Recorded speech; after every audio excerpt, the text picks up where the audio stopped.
நல்ல ஆண்டவரே, இந்த ஆசீர்வாதமான நாளில் நாங்கள் உம்மை நோக்கி பார்க்கிறோம். கர்த்தருடைய நாமம் மகிமைப்படும்படி நாங்கள் ஜெபிக்கிறோம். இந்த ஜெப வேளையில தேவாதி தேவன் வல்லமையுள்ளவராய் நீர் கடந்து வந்து உம்முடைய நாமத்தை மகிமைப்படுத்துகிற எல்லா வேளையிலும் எந்த ஸ்தானத்திலும் நீர் வந்து ஆண்டவரே நீர் கிரியை நடப்பிக்கிற தேவனாய் இருப்பதற்காக ஸ்தோத்திரம். தொடர்ந்து கர்த்தருடைய நாமம் மகிமை அடையட்டும். இயேசு கிறிஸ்து நாமத்தில் வேண்டிக் கொள்கிறோம் பிதாவே, ஆமென். இயேசு நீங்க இருக்கையில நாங்க சோர்ந்து போவதில்லை. இயேசு நீங்க இருக்கையில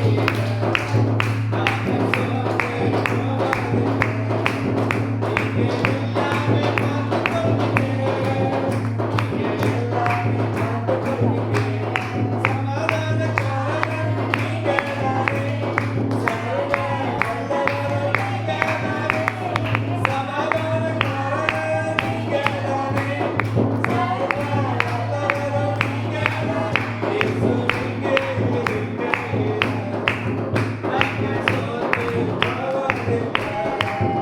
நீங்க எல்லாமே பார்த்துக்கொள்ளுங்க. நீங்க எல்லாமே பார்த்துக்கொள்ளுங்க.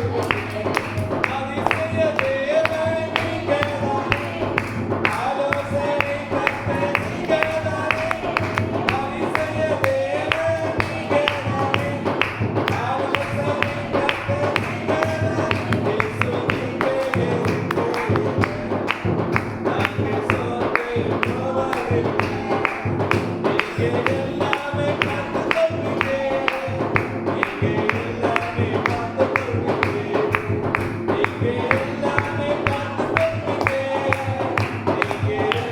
நீங்க தானே. கூடி வந்திருக்கிறவர்கள் அனைவரையும் வாழ்த்துகிறேன்.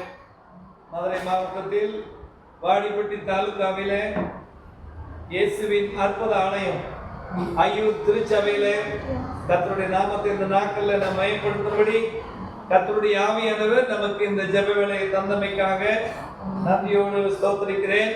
நான் வாசிக்கும்படியான வேத பகுதி 27ஆம் சங்கீதத்தில் 1ஆம் வசனத்தை நாம் பார்க்கிறோம். கர்த்தரின் வெளிச்சமும் என் ரட்சிப்புமானவர். ஆண்டவராய் இயேசு கிறிஸ்து நமக்கு வெளிச்சமுள்ள தேவனாய் இருக்கிறார். நம்மை ரட்சிக்கக்கூடிய தேவனாய் இருக்கிறார். 27ஆம் சங்கீதத்தில் 1ஆம் வசனத்தில் பார்க்கிறோம், கர்த்தர் தான் என் வெளிச்சம் என்று தாவீது சொல்கிறார். ஆகவே தேவனுடைய நாம மகிமைக்காக நாம் கர்த்தருடைய நாமத்தை நாம் துதிப்போம், அவரை நாம் மகிமைப்படுத்துவோம். கர்த்தரின் வெளிச்சம் ஆண்டவருடைய வாழ்க்கையிலே அவருடைய வேத வசனம் நமக்கு வெளிச்சமாய் கடந்து வருகிறது. அநேகர் தங்களுடைய இருளின் வாழ்க்கையில, பாரமான வாழ்க்கையிலே, கலக்கமான வாழ்க்கையிலே, கண்ணீர் நிறைந்த வாழ்க்கையிலே, இருளின் ஆதிக்கத்திற்குள்ளாக சிக்கி மெய்யான தேவனுடைய வெளிச்சத்தை காணாதபடி இருளான அனுபவத்திற்குள்ளாக கண்ணீரும் கவலைகளும் பாதிப்பும் பிரச்சனையும் நிறைந்த மக்களாய் இந்த நாட்களில் நான் பார்க்கிறோம். ஆகவேதான் தாவீது ஐயா அங்கு சொல்கிறார், கர்த்தரின் வெளிச்சம். ஆண்டவரை வெளிச்சமாக ஏற்றுக்கொண்ட அவர் தன்னுடைய வாழ்நாட்களில் இருந்த இருளை அவர் நீக்கி வெளிச்சத்தை பெற்றுக் கொள்ளக்கூடிய கர்த்தரை தன்னுடைய இருதயத்திற்குள்ள அவர் வரவழைத்தார். ஆண்டவராய் இயேசு கிறிஸ்துவை தங்களுடைய குடியிருப்பாகி இல்லத்திற்குள்ள அவர் வரவழைத்தார். இதை கேட்டுக்கொண்டிருக்கிற அருமையான தேவனுடைய ஜனங்களே, உங்களுடைய வாழ்க்கையில தேவனுடைய வெளிச்சம் கடந்து வர வேண்டுமா? நீங்கள் ஆசீர்வதிக்கப்பட வேண்டுமா? இங்கு தாவீது சொன்னவனமாய் கர்த்தர் வெளிச்சமாய் இருக்கிறார். ஆண்டவராகிய இயேசு கிறிஸ்துடைய வார்த்தையை நீங்கள் உங்களுடைய உள்ளத்திலே ஏற்றுக்கொள்ளும் போது உங்களுடைய வாழ்க்கையில் இருக்கிற கலக்கங்கள் மாறும், இருள் மாறும், வெளிச்சம் உண்டாகும், சமாதானத்தை ஆண்டவராய் இயேசு கிறிஸ்து தருகிறார். ஆகவே இந்த வசனம் சொல்லுகிறது, ரட்சிப்புமானவர். உங்களை யாராலையும் ரட்சிக்க முடியவில்லையா? நீங்க எதிர்பார்க்கக்கூடிய நிம்மதி, நீங்கள் எதிர்பார்க்கக்கூடிய மன அமைதி, விடுதலை, ஜெயம் இல்லாதபடி நீங்க சோர்வுற்று காணப்படுகிறீர்களா? எல்லாம் மருத்துவரால் கைவிடப்பட்ட நிலையிலே காணப்படுகிறீர்களா? நீங்கள் முயற்சி எடுத்த எல்லா காரியத்திலும் உங்களுக்கு ஒரு மீட்பும் ரட்சிப்பு இல்லாமல் இருக்கிறீர்களா? ஆனால் ஆண்டவராய் இயேசு கிறிஸ்துவை நீங்கள் பின்பற்றி வாருங்கள். அப்பொழுது அவர் உங்களுக்கு வெளிச்சமாய் வருவார், உங்களை ரட்சிக்கிற தேவனாய் இருப்பார். அது மாத்திரமல்ல, நீங்கள் பயப்பட வேண்டிய அவசியம் இல்லை. கர்த்தர் எனக்கு வெளிச்சமும் ரட்சிப்புமானவர், யாருக்கு நான் பயப்படுவேன்? கர்த்தரின் ஜீவனின் பலனானவர். ஆண்டவராகிய இந்த இயேசுவை உங்களுடைய வாழ்க்கையில ஜீவனாக நீங்கள் ஏற்றுக்கொள்ளும் போது, வெளிச்சமாக ஏற்றுக்கொள்ளும் போது, இரட்சகராக நீங்கள் ஏற்றுக்கொள்ளும் போது எல்லா நிலைகளிலிருந்தும் நீங்கள் முற்றிலுமாய் விடுவிக்கப்படுகிறீர்கள். நீங்க பயப்பட வேண்டிய அவசியம் இல்லை, கலங்க வேண்டிய அவசியம் இல்லை.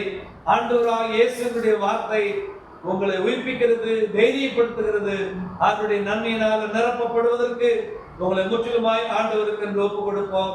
அப்பொழுது நீங்கள் தேவனுடைய வெளிச்சத்தை பெற்றுக் கொள்ளவும், அவருடைய ரட்சிப்பை பெற்றுக் கொள்ளவும், அவரால் நீங்கள் தைரியப்படுவதற்குரிய ஆற்றலை இந்த வானத்தின் கீழே பூமியின் மேலே ஆண்டவராகிய இயேசு கிறிஸ்துவினுடைய வல்லமையுள்ள வார்த்தை உங்களுக்கு வெளிச்சமாய் கடந்து வருகிறது, உங்களுக்கு ரட்சிப்பாக கடந்து வருகிறது. அவர் உங்களுக்கு பலனாக கடந்து வருகிறார். அவர் உங்களுக்குள் கடந்து வரும்பொழுது நீங்கள் தைரியப்படுவீர்கள். இவ்வுலகத்தில் யாராலும் பயப்பட வேண்டியதில்லை, அச்சுறுத்தப்படுத்த சூழ்நிலையில நீங்கள் சிக்கி தவிக்க வேண்டியதில்லை. ஆண்டவராகிய இயேசு கிறிஸ்துவை பற்றிக் கொள்ளுங்கள். அப்பொழுது உங்களை ஆண்டவர் ஆசீர்வதிப்பார். நாங்கள் இயேசுவின் அற்புத ஆலயம் ஐயூர் என்ற கிராமத்திலே ஆண்டவருடைய ஆலயத்திலிருந்து இந்த செய்தியை உங்களுடைய கவனத்திற்கு நாங்கள் தெரிவிக்கிறோம். இந்த கிராம படித்தளத்தில் ஆண்டவருடைய அற்புதங்களும் அடையாளங்களும் அதிசயங்களை நடப்பிக்கிற ஆண்டவர் இயேசு உங்களுக்கும் அவர் அற்புதம் செய்வார், உங்களுக்கும் அவர் அடையாளங்களை நடப்பிப்பார். நீங்கள் பயப்பட வேண்டியதில்லை, நீங்கள் கலங்க வேண்டியதில்லை. ஆண்டவர் உங்களை விடுவிப்பதற்கு அவர் போதுமானவராக இருக்கிறார். ஆகவே கர்த்தர் என் வெளிச்சமும் என் ரட்சிப்புமானவர், யாருக்கு பயப்படுவேன்? கர்த்தரின் ஜீவனின் பலனானவர், யாருக்கு அஞ்சுவேன் என்று சொன்ன வார்த்தையின்படி, இந்த வார்த்தையின்படி தைரியம் கொள்ளுங்கள். உங்களுக்காக ஜெபிக்க நாங்கள் ஆயத்தமாயிருக்கிறோம். எங்களுடைய ஜெபக்குழு உங்களுக்காக ஜெபிக்க ஆயத்தமாயிருக்கிறார்கள். நீங்கள் எந்த நேரம் வேண்டுமையானாலும் இந்த அலைபேசியை நீங்கள் தொடர்பு கொள்ளும் போது உங்களுக்காக நாங்கள் ஜெபிக்கவும், உங்களுக்காக தேவன் கொடுக்கிற பதிலை நாங்கள் தெரியப்படுத்தவும் நாங்கள் ஆயத்தமாயிருக்கிறோம். நீங்கள் எங்களுடைய ஊழியத்தில் வந்து பங்கெடுக்கவும், ஜெப நிகழ்வுகளிலே பங்கெடுக்கவும், அநேக மக்கள் வந்து வியாதியிலிருந்து சுகத்தை பெற்றுக் கொள்கிறார்கள், அசுத்தாவின் பிடியிலிருந்து விடுவிக்கப்படுகிறார்கள். வாஞ்சி உள்ள நீங்கள், நம்பிக்கையுள்ள நீங்கள் எங்களை தொடர்பு கொண்டால் எங்களுடைய ஜெபக்குழுவில் நீங்கள் பங்கு பெற்று சுகம் பெற நாங்கள் உங்களுக்காக ஜெபிக்க ஆயத்தமாயிருக்கிறோம்.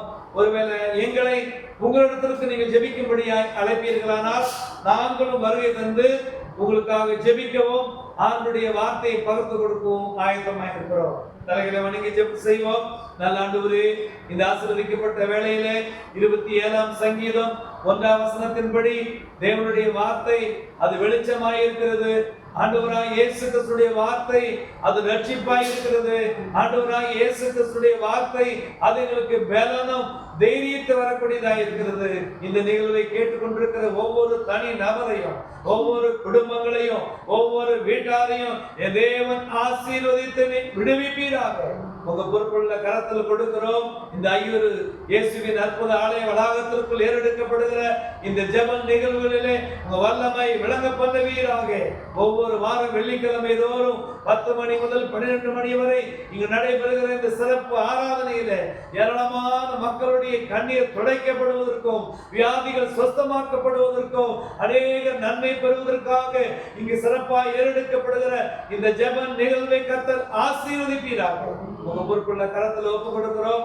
ஆசீர்வதிக்கிறேன். இயேசு கிறிஸ்து நாமத்தில் வேண்டிக் கொள்கிறோம் பிதாவே. ஆமென்.